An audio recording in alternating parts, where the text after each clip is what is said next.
Hello friends, আজ বানিয়ে দেখাবো ডিম ছাড়াই পাস্তার রেসিপি।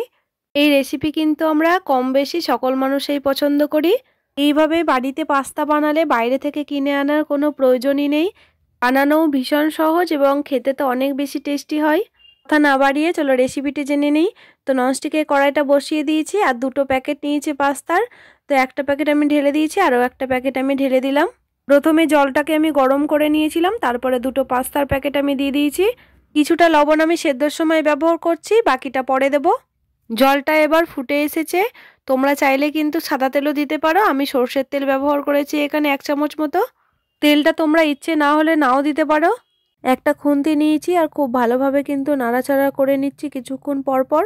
এটা সেদ্ধ কিন্তু খুবই অল্প সময়ের মধ্যে হয়ে যাবে। দেখো আমার খুব ভালোভাবে কিন্তু এটা সেদ্ধও হয়ে গেছে। একটা প্লেটে নিয়ে নিয়েছি। একটা বড় সাইজের আলুকে লম্বা লম্বা করে কুচি করে কেটে নিয়েছি। কিছুটা মটরশুঁটি নিয়ে নেওয়া হয়েছে। বাঁধাকপিকেও লম্বা লম্বা করে কেটে নেওয়া হয়েছে। বেশ কিছুটা ধনেপাতা কুচিও নেওয়া হয়েছে। একটা মতো টমেটোকে কুচি কুচি করে কেটে নিয়েছি। 6-7টা মতো কাঁচা লঙ্কা চিড়ে নিয়েছি। দুটো বড় সাইজের পেঁয়াজকে লম্বা লম্বা করে কেটে নেওয়া হয়েছে।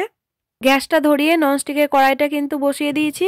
আর কড়াইটাও কিন্তু গরম হয়ে এসেছে। এখানে সর্ষের তেল দিয়ে দিয়েছি কিছুটা। এরকম ফুটো ফুটো ঝাঁঝুরে নিয়েছি আর তার মধ্যে পাস্তাটাকেও কিন্তু একটু তেল দিয়ে মাখিয়ে রেখেছি। তেল দিয়ে পাস্তাটাকে মেখে রাখলে কিন্তু একটার সঙ্গে একটা লেগে যাবে না। তেলটা একটু গরম হয়ে আসার পরেই কিন্তু কাঁচা লঙ্কা আর পেঁয়াজটা দিয়ে দিয়েছি এর মধ্যে। একটু ভাজা ভাজা করে নেওয়ার পরে কিন্তু আগের থেকে কেটে রাখা আলুটা দিয়ে দিচ্ছি এর মধ্যে।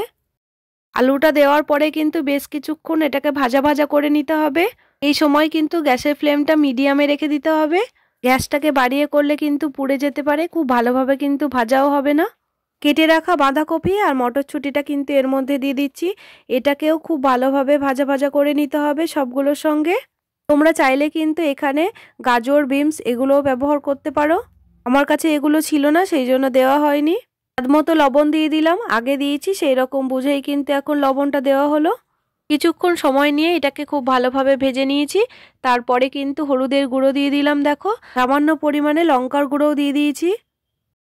আগের থেকে কেটে রাখা টমেটোগুলোকেও দিয়ে দিয়েছি, এর বীজ কিন্তু আমি ফেলে দিয়েছি। সবজিগুলোকে কিন্তু খুব ভালো করেই ভেজে নিতে হবে, তারপরে কিন্তু পাস্তাগুলোকে দিতে হবে। তো আমার খুব ভালোভাবে কিন্তু সবজিগুলোকে ভাজা ভাজা করা হয়ে গেছে।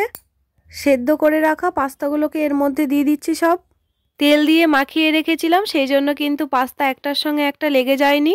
একটু সময় নিয়ে গ্যাসের ফ্লেমটা মিডিয়ামে রেখে পাস্তাগুলোকে খুব ভালোভাবে এবার ভেজে নিতে হবে একটা খুন্তির সাহায্যে। এই রকম সহজভাবে কিন্তু তোমরাও বাড়িতে বানিয়ে নিতে পারবে পাস্তা। দোকান থেকে কিনে আনার কোনো প্রয়োজন নেই।